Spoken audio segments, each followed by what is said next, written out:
Synergy loves company. We have this coterie of rich franchises, the company now, that people want to engage with. I came here to try and continue what Walt Disney and his associates set in motion 50 years ago, which is to experiment with every new and innovative kind of entertainment possible.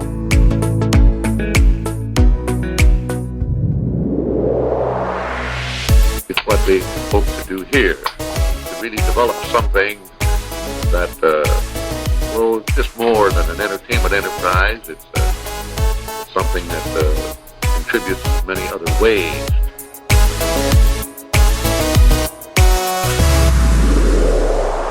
Hey, this is Synergy Loves Company, where we explore how Disney connects to everything. I'm Eric, and thank you so much for tuning in to listen. On Synergy Loves Company, we usually talk about Disney and something else, the Super Bowl, Taylor Swift, George Lucas. You know how Disney connects to everything. But today we're going to do something different because I'm about to go to Disneyland for the first time ever, and I'm super excited. And if you're anything like me, when you have a parks trip planned, you hit those Disney podcasts, those Disney influencers, those people on YouTube, on Instagram, and they help you stay on the pulse of what's happening, and they help you get hyped for your trip. So I know you listen to Disney podcasts. You're listening to one now. And one of the things I did to get ready for my trip is I've been listening to the Moustalgia Fast Pass to get my Disneyland updates and to let me know what to expect. So I am thrilled to tell you today that keeping me company is the host of Moustalgia Fast Pass and the leader of the Happiest Club on Earth, Kristen Carr. Kristen, welcome to the show. Hello. Thank you for having me. I was so honored. Yeah, well, thank you so much for coming here and helping me sort out some of my Disneyland questions. Of course. So before we even get into Disneyland, could you tell me a little bit about the Happiest Club on Earth and Moustalgia Fast Pass? Sure. I guess I would start with the Happiest Club on Earth. I have had an Instagram since the beginning of Instagram. I just didn't, back when it was actually pictures and you were taking like arty pictures, everyone was obsessed with like taking the coolest looking photograph. But as a Disney local and like a lifelong Disney fan, a lot of my Instagram was Disney. This was pre-kids. I was in the middle of trying to convert my husband into a Disney fan, which is now done and over. He's successfully converted. Nice. And then we had kids, and then it became a lot about taking the kids to Disneyland on Instagram. And I wasn't really sharing too much, but then I was starting to get a lot of questions like, I didn't know you could take the kids that young, or I didn't know you could go on these rides, or whatever it was. And that was kind of the birth of like people doing influencing at Disney. I feel like there was maybe like 3 or 4 people that were doing it at that time. And I definitely did not consider myself one of those people. I just kind of posted about things. I also have done events for like 20 years. So it naturally progressed into, hey, like, could you throw some events for us? Or, hey, I'm doing a Disney party. Do you think you could help? My so-and-so's friend is having a Disney wedding, can you help with that? So it kind of became like this thing where I was starting to do events. And then particularly during COVID, actually, ironically enough, when nobody could do events, I was getting so many people asking, like, can you please, like, as soon as we're done with this, can you please start doing events again? Can you just do fan events? Like, can you just do events where we get together? And I kind of was doing that a little bit before COVID. I was doing like meetups in the park sometimes. I would do like days that we would all go to a movie when it was coming out or something very casual, nothing really too serious. I was doing events still. I was doing some major fundraising and I was doing some things for the studios. So I was still doing events, but nothing like specifically huge for Disney. But during COVID, everyone was just so hungry and desperate to get together and to like have something to look forward to, I think. So fresh out of COVID, I hosted my first screening and I got an advanced screening given to me through ScreenX actually. And ScreenX is like that 270-degree theater. And we did a huge screening with ScreenX. And it was terrifying because no one was doing events at the time. So I really Right. did wait until the theaters were fully open and you could go as long as you were wearing a mask and I forgot what all the rules were at the time. Right. But I made sure that it was at that point. And sure enough, they were releasing Black Widow and they gave me an advanced screening. And I kind of just threw up a Google form. And I thought, well, if we get like 20 people to go, it's 20 people, right? And it is what Yeah. it is. And I think I had like 120. And Oh, the theater held like 200. But I mean, during like coming out of COVID, that was shocking because I just thought, oh my gosh, people are so scared. And like, it was scary to me too. Cause I just thought, oh my gosh, if someone gets sick from this and it comes back on me, this is going to be terrible. Like I'll never do an event again because everyone was so quick to just jump on people during that time. And everyone was just so thankful and happy to be together and to be like talking about something exciting and seeing something for the first time together and experiencing something Disney. I mean, it was Marvel, but it was Disney, right? And everyone was so happy. And it just started this like snowball effect. And then it was like anytime anything was happening, people were like DMing or emailing me, are you doing an event for this? So it kind of started like taking things from the community. Meanwhile, during COVID, I stumbled upon the Moustalgia Fast Pass. Or no, Moustalgia, right? Yes. Our parent podcast, Moustalgia. Stumbled upon them, started binging them during COVID. Actually, I started binging them before COVID, and I knew Kristen and Jeff. And I wasn't like as crazy onto it, but then COVID happened, right? And so then you're like, you're home, and you're just like listening to everything.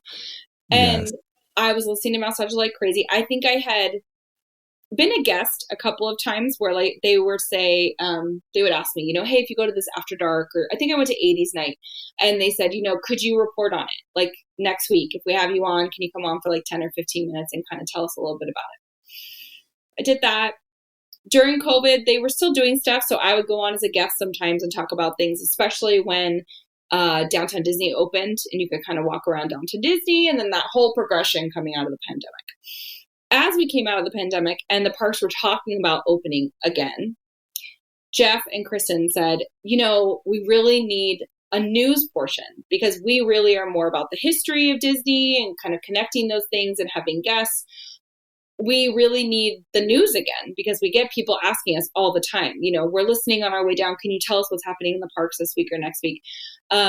And they're like, you're so good at like telling us those kinds of things, when you come on, but you're only on for like 10 minutes or so. So we really need something more like that. I was like, okay. And they're like, can you think of anyone to do that with? So I had my brother who is like the biggest Star Wars Marvel nerd ever, which is paying off for him now as an adult. And then I'm thinking to myself, right, like we're opening an Avengers campus and we're getting all these things. So the first person I thought of was my brother. And I thought, how fun would that be? Like we have passes, we take our kids together. And I just thought, oh my gosh, my brother and I would have so much fun. And we banter a lot. And, it's friendly mostly. And at the end of the day, he's my little brother, so I give him a hard time. But I think people kind of like hearing it. It's a little bit like a roast sometimes. Oh, yeah. And then I have my friend Sam, who's an amazing artist. He's super talented. Funny enough, my husband and I went to Walt Disney World during the pandemic because Walt Disney World was open. Right. And he happened to be in Walt Disney World because he was doing a art signing. It was during nice. Festival of Arts. Yeah. Yeah. And so we actually met for the first time at Epcot when he was signing. Oh, cool. And so Sam and I talked a little bit and I said, hey, you know what? Like Moustalgia mentioned doing a news podcast. Would you want to do it with me? Because I'm thinking about doing it with my brother, and then it could be like 3 of us. And then that way, we all have a ton of kids. And that way, if you can't make it, it's no pressure. And if my brother can't make it, it's no pressure. Like we kind of could have like rotating, and like if all 3 of us can make it, awesome. And if only 2 of us can make it, then we're good. And he was like, yeah, I would totally entertain that. So we kind of just jumped in, and our first episode was in preparation of Avengers Campus opening. So that was our first episode. Nice. And we reported on that and like the previews that we saw and Magic Key News and all the updates. And like 131 episodes later, we're still going. So nice. It's going. We have kind of developed this style with each other, and it's not for everybody. Not every podcast is for everybody, but my brother insisted insisted when we started that he start with a dad joke. I already know what you're going to laugh about. I do love these because I do listen to the show, like I said, getting ready for my trip, and I do love these. And they have been they've been missing the last couple episodes. I'm not going to let him hear that part. It goes Should in his I cut head. that? No, because he starts to think like, oh, they're funny. Like everybody, they're not funny. They're meant to be stupid. Like they're meant to be dumb. They're dad jokes. But he like wants them to be funny. Like he thinks he's funny. I'm like, you're not funny. These are just dumb jokes. But sometimes they are funny, right? And like, but Sam and I like to just have people audibly hear us rolling our eyes because it's just more fun that way. So I like to roast my brother. So every time he has a dad joke, I'm very like, oh. But, you know, I have leaned into it a little more because I have heard, as you just said, from many listeners, how much they love the dad jokes. And when my brother's not on an episode, I can't even tell you the amount of messages we get that are like, no dad joke this week? I'm like, oh my gosh. So then Sam and I would try to deliver the jokes, and Sam's like, we just can't do this. He's like, because we're not good at it. I'm like, who would think you would have to be good at delivering a dad joke? Like they're crap. Like what? But yeah, so my the Happiest Club on Earth is my handle for Instagram, but it's also my website and it's also my company. Like I do everything under that umbrella. So I do events through there. Sometimes I sell merch. Everything on my Instagram is that. Like if I do a PDF guide or if I sell some sort of thing, it's all through my website. And then I do freelance journalism. So I'll take pieces, I'll pitch certain things to editors, and I'll do pieces on the parks or Disney. I used to love to do Disney history pieces. They require a lot of work and a lot of time and research. And I do love them, but I take them on very sparingly now because it is so time consuming. And with 4 kids and everything else that I have going on, it's not, you know, a focus of mine as much anymore, but I do love them. And I started doing that because an editor reached out to me because during the pandemic, I wrote a blog article that I researched for a couple of months to kind of keep my brain from going insane during COVID. Yeah. And it was a driving through Walt's Los Angeles tour. And it was basically a tour of all the important places from the second Walt stepped foot in Los Angeles until basically Disneyland. And I wrote this blog and it was just like all the places, and I put like the address, how you could get to it, how you could get like the exact profile of like that picture. I posted some pictures of like Walt and Lillian in front of those exact spots and just kind of like little blurbs of things. It did take me a really long time to research it. So I kind of fell into that part of it, which I love. Like that part's so fun for me. So it's nice because all those things sort of are married and fit together really well. So I can do you know, Disney content, and I can do writing, and I can do podcasting, and I can do events, and they sort of all work really well together. It's a lot. It's a lot of juggling, but it's a lot of fun. Well, and that's what makes you the perfect person for me to ask to help me plan the event of my Disneyland vacation with all that history that I love. Yes. And but you're the one to do it. Okay. If anyone can, you're going to be the one to do it. Okay. So let's start. Let's get into my trip. Up for the challenge. Let's do this. I want to start from where I'm getting to Disneyland as a family of 4 from the Midwest. You're like you said, you have local roots going back to being involved with Disneyland forever. It's basically home to you. It is. Yeah. Do the tourists from the Midwest get in your way? No. Okay. I think I'm not sure where that conception came from. Like people say that a lot, and I think it's a really common misconception. I think that might be geared more towards a more entitled sort of Disney person. Like maybe someone who kind of goes through the parks and takes ownership in it more. Like I have a viewpoint that like Disney is for everybody. Like I want everyone to like get the magic that I get. Like I want everyone to soak up that magic. And I know there's a lot of people that have like ownership a little bit over it. And I think that's maybe where that comes from. Like when somebody's not a local and they stop in the middle of the walkway, you know, it's annoying because you've stopped in the middle of the walkway. Like, I mean, people stop when they walk. I mean, it's not that big of a deal. Like I understand it. And if I had an agenda, like, and if I was really like I don't know if I was pressed for time or something maybe, but I feel like that could be the same thing at the mall. I mean, it's not that True. different. No, you don't get in my way So, at all.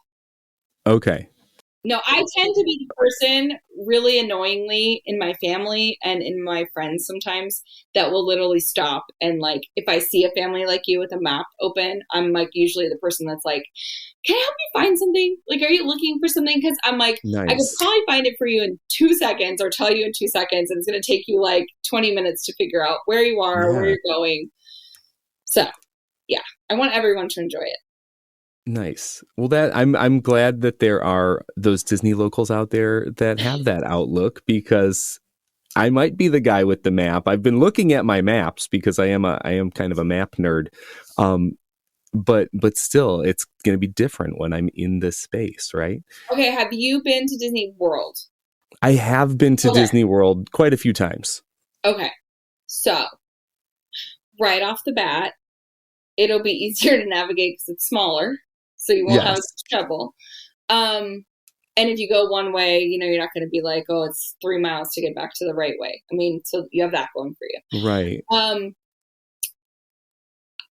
I think Sleeping Beauty Castle is perfect the way she is. You probably will think she's somewhat of a micro mini of a castle. Right. But I find her perfect. But someone coming from Disney World who's only seen that and then sees Sleeping Beauty Castle, I think the common thing out of your mouth is going to be, she's so small.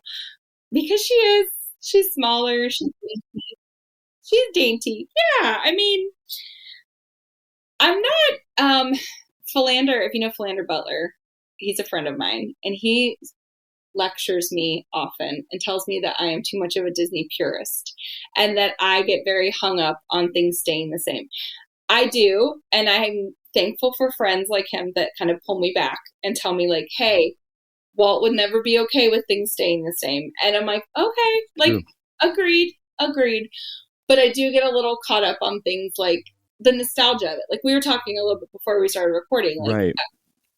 I have so many family memories wrapped up in that. Like I have my grandparents and, taking my mom as a kid and then my mom taking me as a kid and now me taking my kids. And when things change, although I get excited for it, I do get a little sad when things are not, nothing from it is going to remain, because I feel like that I lose a little bit of that, right? Like I lose a little bit of that memory. So when people talk about Sleeping Beauty Castle, I'm like, I mean, she's small, but like, I don't need her to change. Like, it's fine. But I'm sure people look at it and they're like, why would you not add something to that? Like, it's so little. But yeah, so I think right there, you'll be just fine. You'll be able to get along just fine. Small World. I'm not a Small World fan, but I appreciate the tradition of it all. And it was actually my pop's favorite ride. And I honor him every year. And I go on it one time and I go on the Christmas version because it was his favorite. And then I'm done. But that ride in Walt Disney World feels like a country fair, like a county fair amusement thing. I don't know. Where here, like at home, it feels like, it's a big thing. Like it's a big ordeal. And when you go to it in Disney World, it just feels like kind of like an afterthought, like a little building of a county fair. So I think that's like a major difference probably that you'll have. Nice. It's funny that you bring that up, because we were talking about it not too long ago. My daughter, she was kind of like, I don't need to ride Small World in Disneyland. And I was like, it's not the same as what in Walt Disney World. Yeah. What's your daughter's name? Maddie. You can skip it. It's okay. For real. So I might have to edit some of this out or stop you. I mean, take a picture in front, go to the exit, stand up on top of the bridge at the exit and admire it because it is gorgeous. Go, go on the Grand Circle tour because the train drives right through the front of Small World. Oh, right. Call it a day. It is different, but it's not so different that if you went on it, like for me, going on the Walt Disney World one the major difference is outside, like the actual queue and loading on the boats. Like that's the biggest difference. And then you get on, you're like, okay, this is pretty much the same thing. Like there's a couple things that are different, but like I couldn't pinpoint those things like right off the bat to you. Like, I mean, it was a little shorter, maybe like the one in Disneyland's a little longer, but there's nothing like remarkable about the differences. The outside really, I mean, the actual building structure and like Mary Blair's art in Disneyland, I feel like is really more focal. This is more the focal point than anywhere else. So Maddie, just stand on the bridge and take pictures, and your dad in the boat and just wave. There you go. No. All right, well, let's get into that a little bit more, because there are some of those kind of attractions that are at both parks. Yes. Or at both resorts, really, because we've got the 2 parks at Disneyland and the 4 at Walt Disney World. But what are your recommendations for like a must-do Disneyland attraction? If it's not Small World, what are maybe my, a few must-dos that I have to do at Disneyland and DCA? I mean, you have to do Space Mountain. Okay. Our Space Mountain is superior. No, I've heard that, but how? The ride itself is superior. The queue and the theming are better in Disney World. I will give Disney World that. Magic Kingdoms is better, but our ride is better. Like the turns are better. It's darker. You can see less. Yeah, I just prefer our actual ride track. I would have never thought this growing up. I would cringe at this as a 12-year-old that couldn't stand watching my brother's Star Wars movies. I love Batuu, and I love Rise of the Resistance. That is a must, no matter who you are. I feel like you absolutely have to do that. Cars Land in DCA at sunset cannot be beat. Like, go look up on your phone what time sunset is and make sure that you're on Route 66, because they do the whole shaboom, the lights flicker and they do that whole thing. And it's a whole sight to see. Like, people get into it, and like the cast members do little like dance lines throughout, and all the lights light up, and you can see it all kind of like light up down, as you go. That's it like awesome. Lights, and then everything lights up down at the end of Route 66. That's a must. Guardians, must. My number one attraction here. It's my favorite thing. My favorite, ironically enough, is Guardians in Epcot. So Gold Coast Guardians have my heart. But Guardians for sure, because of just the way that ride mechanism is. I mean, I don't feel like you can get that anywhere else. It's unreal. I mean, if you're coming all the way to Disneyland, you kind of have to do Matterhorn. Yeah. You're not going to enjoy it. I'm just going to put that out there. It's not meant to be enjoyed. It's just meant to be, like when you go to your grandma's and you don't really want to go listen to all her stories, but you do it because, she's old and those stories are important. So, it's part of the job.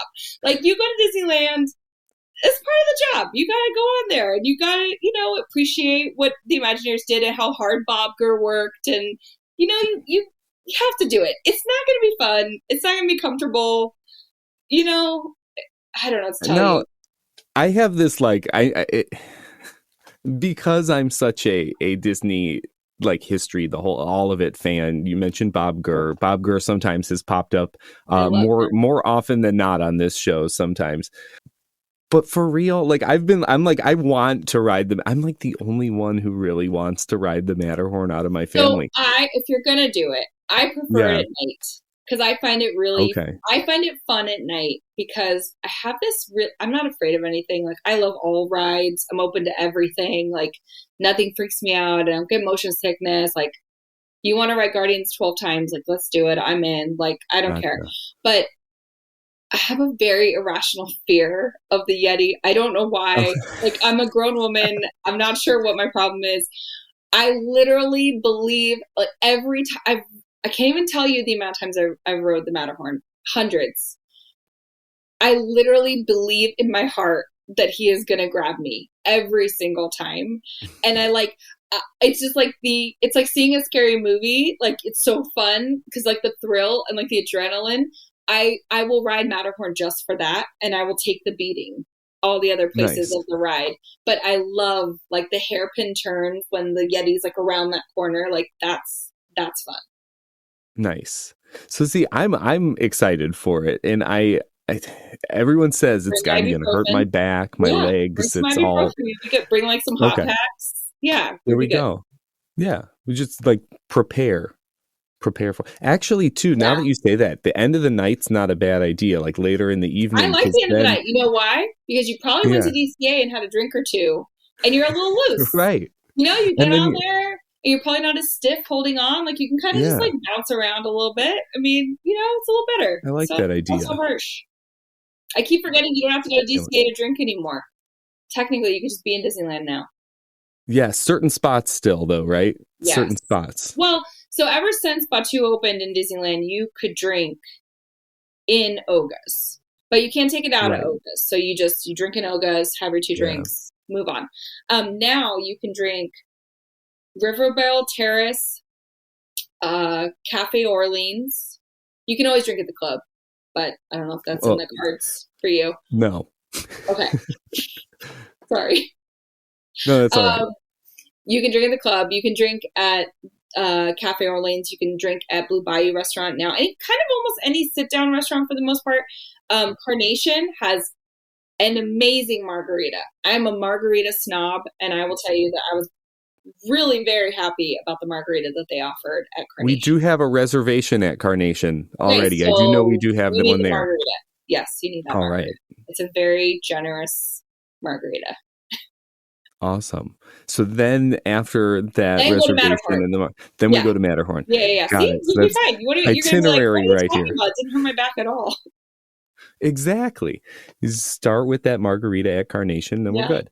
There you go. Which we started already kind of talking about it, because I also wanted to ask you about Disneyland snacks. Are there the iconic snacks? What do I need to try that maybe aren't the same as Walt Disney World's iconic snacks? What also, like the same things you always see, right? Like, I feel like you always see like the Mickey ice cream bar. Like, by the way, nobody who has a pass or that's local is buying that ice cream bar. We're just not. Nobody wants that ice cream bar. I can get them at the grocery store now too. They have the little ones in the box too. So let's see. This is going to sound blasphemous, but I don't think churros are great at Disney. Even the fancy flavors? I love the Fluffer Nutter churro that they used to offer at Willie's Churro Cart over in DCA, but they only offer it like during a certain time of year. Okay. And it's literally the only time you're going to probably see me eat a churro, because it's the only one I like. It's like hot, melted peanut butter, dark chocolate, and then it has like chocolate chips or something. Like, it's pretty much the only time you're going to see me eat a churro. I love the cream cheese pretzels over the regular pretzels. I feel like the regular pretzels are hard. They're never quite like as good as you want them to be. So I love those. They don't have us in Disney World. I love this in our park. It's called the Cream Cheese Orb, and it's in front of Guardians Mission Breakout. I never see anyone at this cart. I'm always like the girl that runs up to get it because it's so good. It's this like pastry orb with like a purple, it's not ube, but it's very much like an ube color. I don't think it's ube. No, this was like pre-ube. This was like when Avengers Campus opened. But it's like a cold cream cheese, like fluffy filling, almost like a cream filling. And the outside is kind of bready, and then it's rolled in like this black charcoaly sort of like crumbles. It looks very Guardians. It's very cool, but it's like one of my favorite snacks. I love it. And it's like pretty hefty. There's never a line. I love it. Let's see, what's the other one? I'm obsessed with the garlic cheese twist. I've seen that one, and that's definitely on the list. That's day one, and I've had it many times thinking, like, maybe I just had a good one. They're all good. Turns out you can't get a bad one. So just buy multiple. No. Yeah, we buy two at a time usually. Yeah, because we know that everyone's going to be happy. They only sell them in two places, though. So you can only get them behind, like to the left of the castle at Maurice's Treats, or you can get them behind Matterhorn, ironically enough. There you go. But yeah, they're nice and hot and gooey, and like they untwist, and the pretzel is really soft. The other thing I love, and I think it's the best deal in the park, and I will tell you why. If you go to Oga's, fun fact, you don't have to get alcohol or anything. You can get whatever you want when you go to Oga's. They serve something called a 5 blossom bread. It is actually pretzel, like fresh pretzel twists. And you get 2 on a plate, and you get like a whipped, spicy, like horseradishy dip for it, like a hot cheese dip. They are like sprinkled with black sesame seeds. It's $6.99, and it is my favorite treat. It's so good. And they're hot and warm, and there's 2 big ones like on a plate, and it's my favorite thing at Oga's. Thinking about Walt Disney World, I can't remember anything that's $6.99. Yeah, it's also rare here too. Oga's in Walt Disney World doesn't have all that food. So we have what they call concoctions. It's just snacks, but some of them are quite good. And sometimes, so I'm not sure when you're coming, but during Season of the Force, which is for about a month before May the 4th, they will do special snacks at Oga's. That'll sometimes they're good, sometimes they're kind of funky, but the 5 blossom bread, which is pretzel, basically fresh, like baked pretzel, that was part of a Season of the Force, like seasonal item. And it was so popular, they left it on the menu. So I love that one. Let's see what else. All the cream cheese pretzels, I'm always down. They always have really good flavors. They have like a toffee nut one sometimes. They recently did like a Cinnabon one. I think it tasted like a Cinnabon at the mall, but it was like a cream cheese pretzel. Kind of it. Oh, the Monte Cristo waffle bites. Oh, those are waffle good. One, yeah. So in the morning, they're only till 10 a.m. Those are very good. Those are only at Royal Street Veranda, so you're only going to be able to mobile order those. But those are like they're just like waffles with the Monte Cristo ingredients like baked into the waffle. So they're really good to like eat and walk. So in the morning, I think good. You can get like a half order or a large order. Just get the large order. Speaking of half or large, the fresh baked cookies at Harbor Galley. I've started hearing about those. Are they now? I hear they sell out fast. Is that true? They do. So you can get 6 or you can get a baker's dozen. Just get the baker's dozen. Okay. I absolutely love them. I'm obsessed with them. Every time I go, if they're on the mobile order, I don't even care if I have nobody with me. I buy a box and it's done. I put it in the backpack. I eat 3 or 4. I bring them home to my family. Yeah. I have friends that I went bananas over this. I made a reel. Like I went crazy about how good these were. And I have a friend that tried them and it was a male friend of mine who I respect, but he's wrong. And he told me, well, they're kind of just okay. Like if you have Toll House, you could like recreate the same thing. And I said, I'm going to guess that you don't actually make cookies at home and that your wife makes cookies and she bakes them. And when they come out of the oven, you eat them. Because he said, oh, Jen's cookies are just as good. I said, and so I asked him those questions. And he said, well, yeah, she makes great cookies. And when she makes them, I eat them.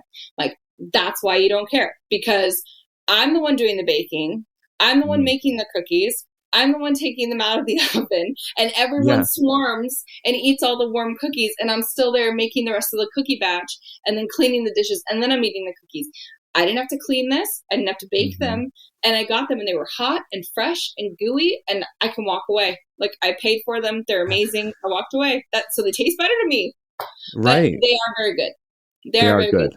And a good hack is if you get like a scoop of ice cream at Gibson Girl and you like watch Magic Happens and then you could like make little ice cream sandwiches. That is brilliant.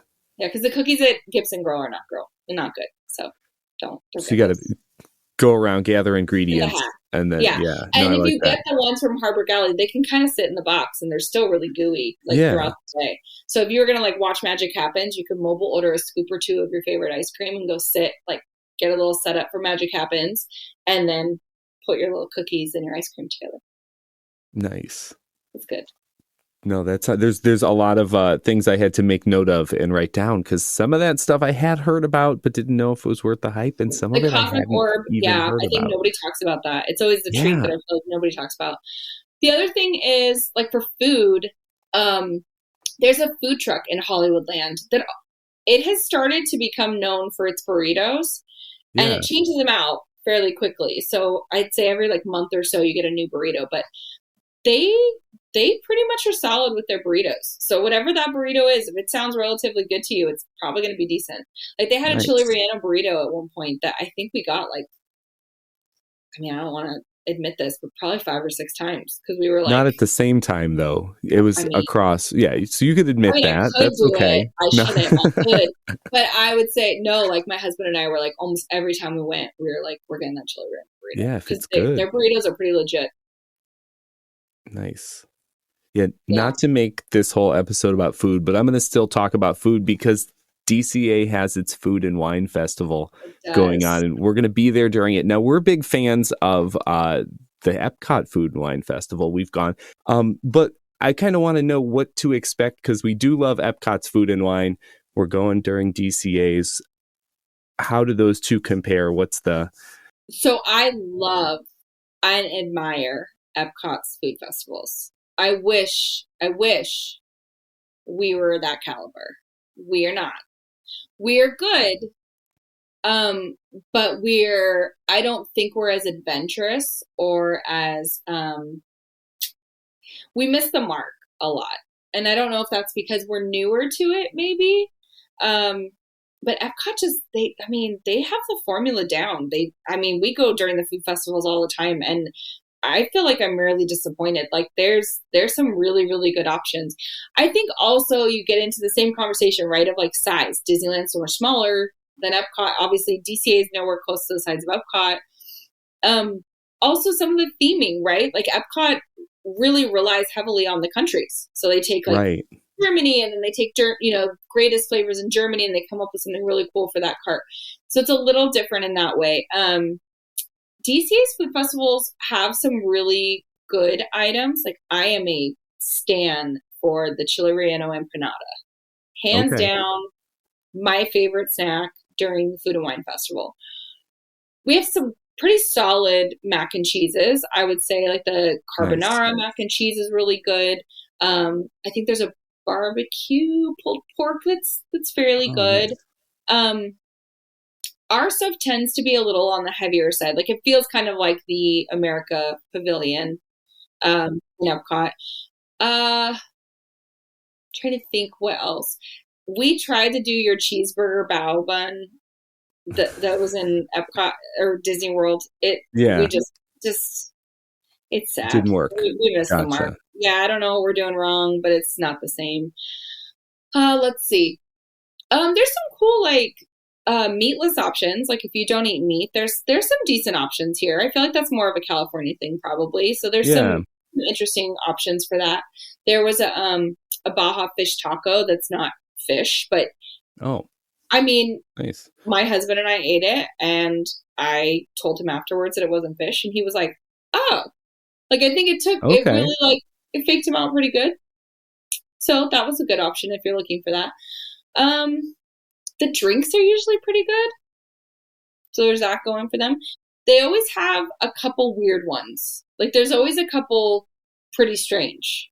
Like last year, I think we had an elote popsicle, which was it was weird. I love elote. That was a little strange. Yeah, this year, a popsicle, I don't know. Yeah, this year we have a frozen old fashioned, which is odd. That sounds better than the elote one, though. I mean, if I'm going to have an old fashioned, I'm assuming there's alcohol, and this one doesn't have any alcohol. So that's weird too. Yeah. Yeah. To be totally honest with you, I don't feel like there's anything that's like over the top. Like they did these like, I think they did like pizza cheese chicken wings or something, and I don't think they were anything great. I mean, I think there's a lot of other food options that you could get, like lamplight brunch, amazing. Carthay, al fresco dining, great options. I don't think you necessarily would be missing a lot if you didn't do food and wine. I love food and wine because it gives us an option to have something a little bit different, but I don't know that there's anything necessarily that's like, you have to have it. I mean, there's some sweets like the Snickers macaron is very good. It's very sweet. So you definitely have to share it. Yeah, it'll be interesting to see it. And like you said, that helps me check my expectations because, like I was saying, with Epcot, they got the big concerts, all the extra entertainment with Yeah. the food, and it's a whole experience. Or like even Yes. we were talking about Festival of Art earlier and how Hmm. that's such a big thing with the art. Oh But yeah. the I wish we DCA had ones that. are a I lot wish we had that smaller. here. No, it would be nice to bring because they have food and wine at DCA. What are there any other festivals throughout the Yeah, year? so we just finished Lunar New Year. So we do a Lunar New Year festival, Yes. and that finishes, and then we have about, I think it's a pretty quick turnaround. We have like 2 or 3 weeks, and then Food and Wine starts. And then after Food and Wine, what do we do? We do one in the fall. I can't think of what that one is for some reason right now. But yeah, we have about 3 a year, I think. Okay. Yeah, they're ramping up a little more, and they're starting to add a few more carts and things. I mean, I think they're kind of finding their way with it, and it tends to be better. Like they tend to make some adjustments, and it's been good so far. Like we used to have these tear off tabs where you could buy like passes, and now they kind of do it all digital, which has been it seems to be a little faster. That's the other thing too, is like the pickup lines. It's just like Epcot. You know, when you go to pick up your food, it can take a really really long time. Right. So on the weekends, Food and Wine, if you're a local, you tend to kind of avoid it because you know that it's going to be a little bit crazy. Yeah. Gotcha. All right. We talked a lot about food, which I'm okay with because But food I is love to super eat. important. Yeah. Right. It is an important part of theme parks and the Disney Yeah. parks especially. Well, I'm So a no, that foodie, is so I feel like food is like my agenda yeah. everywhere we go. Yeah. Well, yeah. You always got to eat, and if there's good stuff, you got to try it. So Sure. no. But let's get back a little bit more to the parks because, like, Yeah. I do love to the show is about connecting things to Disney. This one's more about me connecting to Disneyland, this episode. But I do love just kind of like Walt Disney the man, as I like to say, Walt Disney the man, and in his impact on just different places and the movies and the theme parks.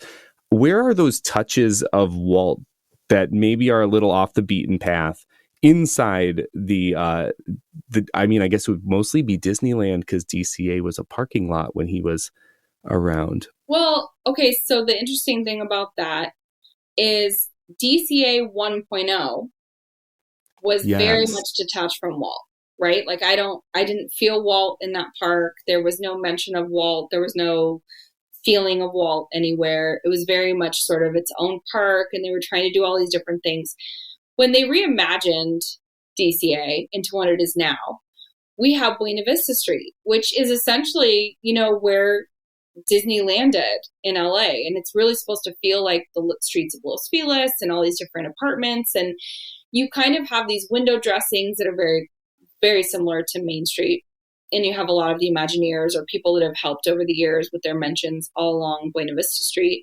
And it's really supposed to be like when, you know, Walt came here and like when he landed in LA with his suitcases.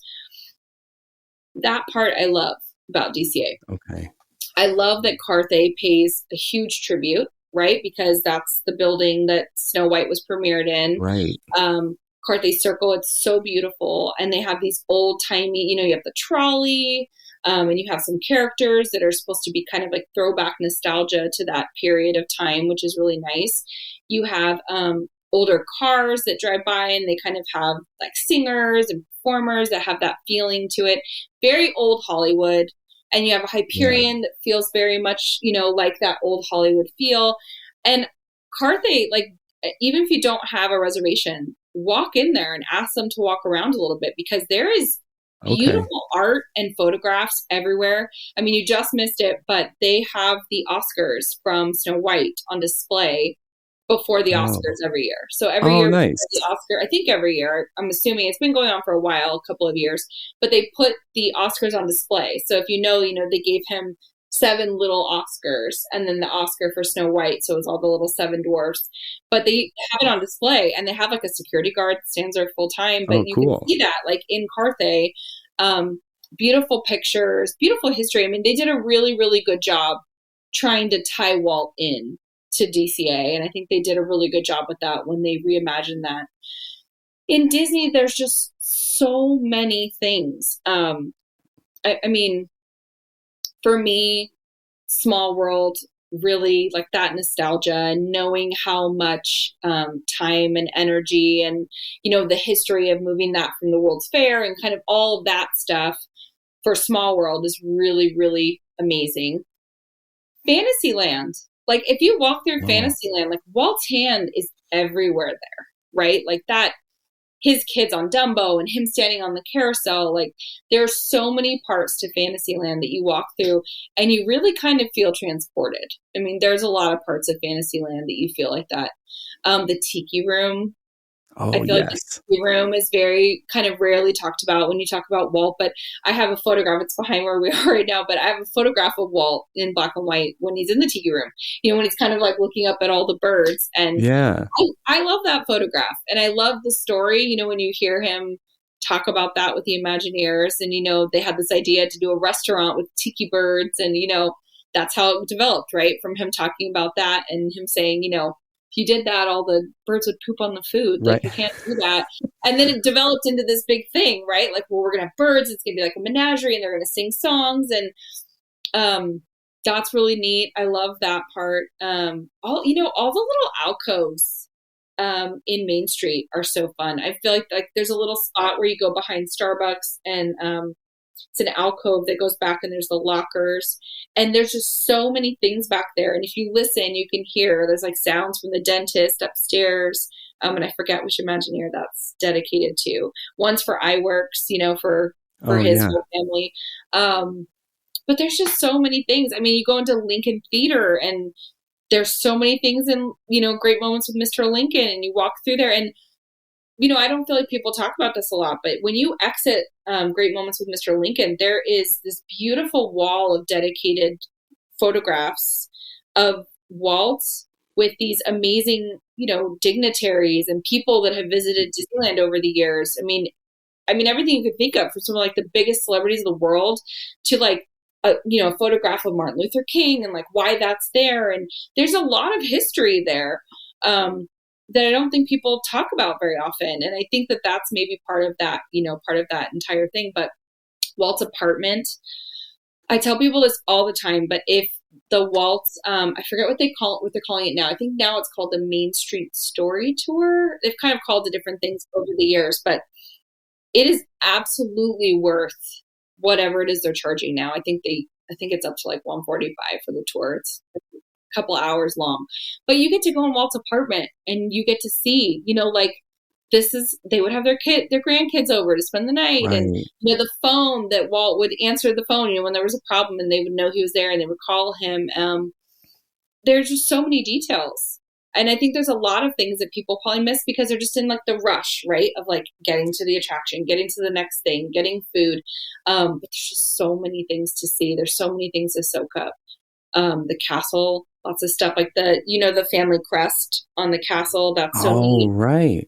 Nice. Yeah. So I don't know if we're nice. No. So it seems like I'll be able to find those touches. For sure. And it's going to be like some people look for hidden Mickeys. I'm going to be looking for those touches of Walt. And I know it's going to, it's going to drive my family crazy because that's kind of what I do. And just a little background on the show is I constantly am the person who is like someone's on TV and I'm like, they were in that Disney movie or they did that show on ABC. The 6 Degrees of Kevin Bacon. Yeah. Right. So that's kind of where I go with it. So the other kind of question I want to ask you is, we're going to be in Disneyland for a few days and then we're going to go and explore LA. And so you wrote that article, the one that you told me about at the beginning. And I kind of want to know, are there some of your favorite parts around the Hollywood area that I should try to divert my family to as we're exploring LA to go see more of those Walt touches kind of outside the gates of Disneyland? There's a lot of spots. I do think it's super easy to get to and it's very simple, but I love going to the street where Kingswell Camera is, where the original studio was with Walt and his brother, and Uncle Roger's garage, right? Like that whole area, that all happens to be on one street, like a couple blocks away. So if you go to that, it's really interesting because his uncle's house is one section, and actually someone purchased it and was remodeling it. So I don't know if they're remodeling it like as a throwback, because I do know that they were aware of whose house it was. So it was kind of a historical thing. So I'm not sure what they're doing. But his uncle's house faced an apartment building. And when they moved out of the house, the uncle's house, or like the garage that they were using for the studio, which is now in Garden Grove, actually, they moved the actual shed that they were using. The apartment complex across the street is where Walt and his brother moved. So they moved across the street because Kingswell Camera was the original studio and it was down the street. So they would just walk. And then that's where he hired Lillian. So I love that whole little street because I feel like it just has so much history. Like you could just walk and you're like, wow, this is like the street. This is so fascinating. Walt and his brother Roy's houses, they were twin houses. They look identical. Nice. Two separate people just purchased them and they painted them different colors. So now they look a little, they look a little different. They used to be painted identical, and whoever was living in them must have known the story because they kept them identical. But people just purchased them. They just changed ownership, and one of them changed the color dramatically, so it does look different. But they are literally the same exact house right next to each other. And they built those houses, which is so incredible that they would want to build two identical houses.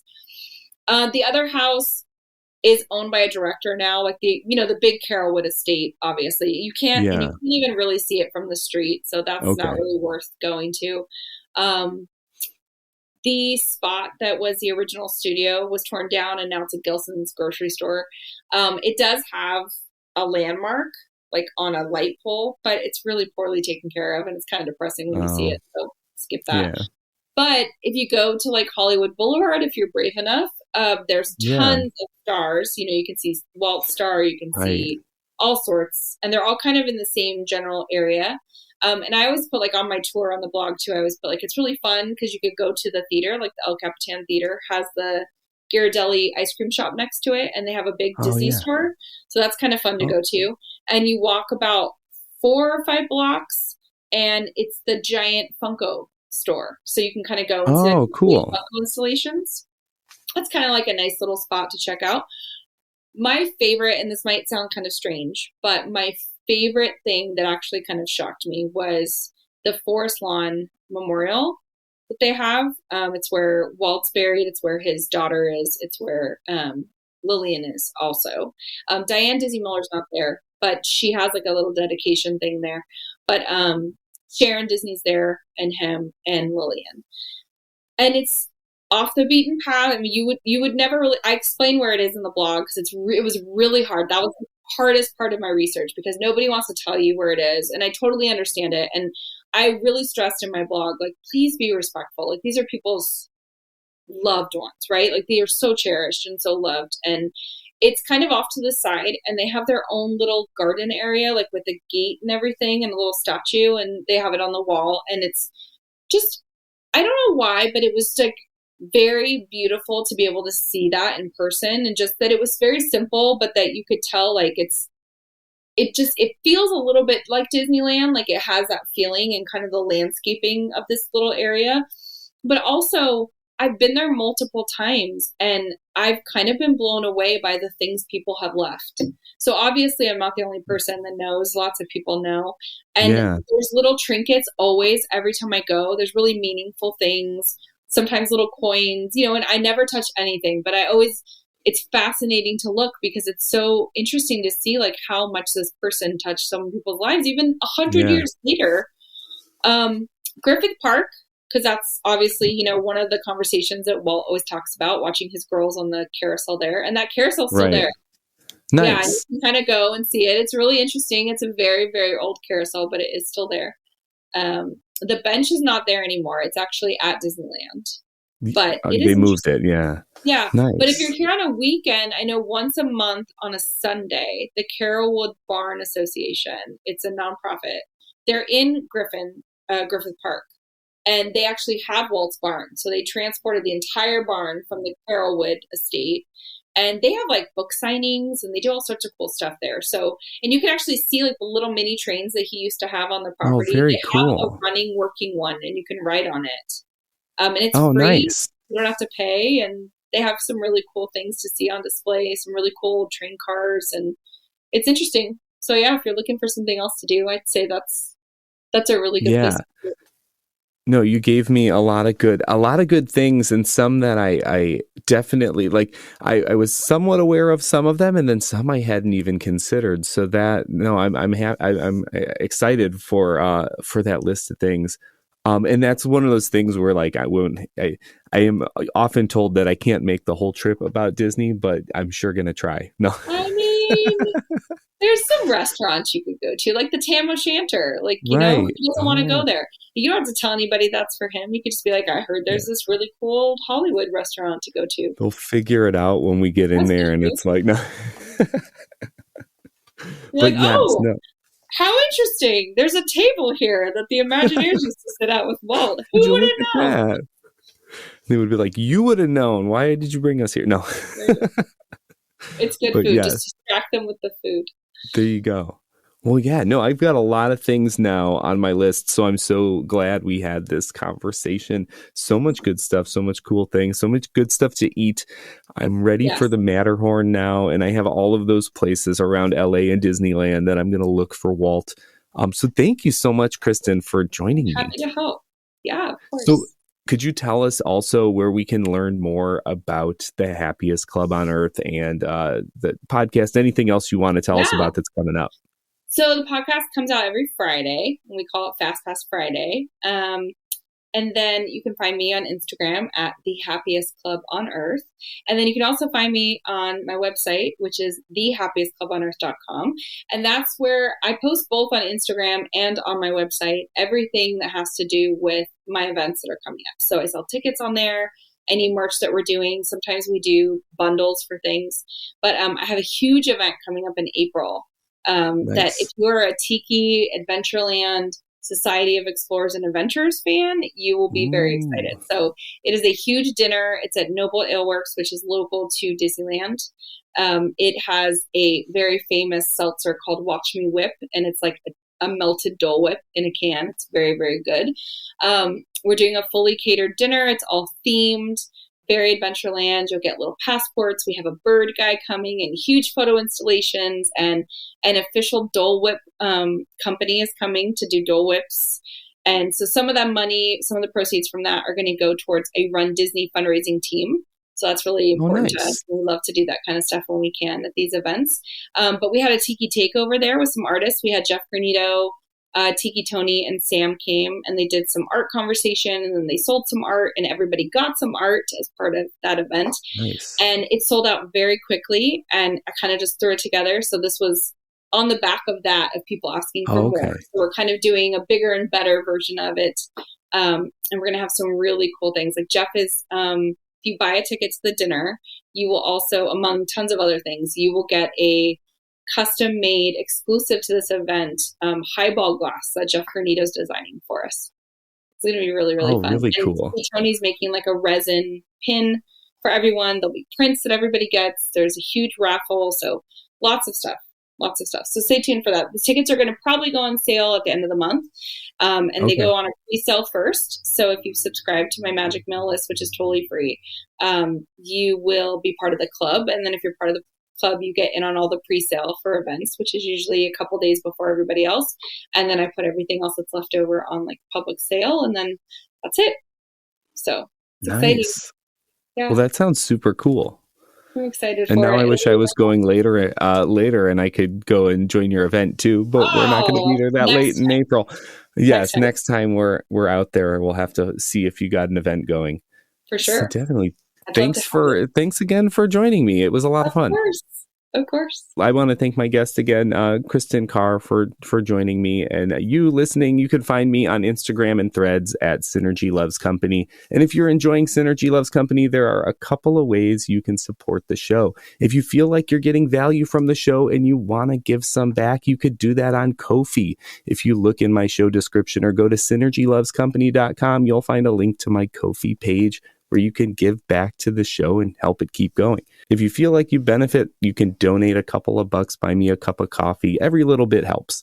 Another way you can help the show is by sharing it with someone who loves Disney just as much as you do. Maybe they're about to go to Disneyland and they would benefit from these tips too. Just tell them to go to synergylovescompany.com. No matter how you decide to support the show, your support means the world to me. So thank you. That's all for today, and thanks for exploring Disney's connections with me. Until next time, keep discovering the magic in everything.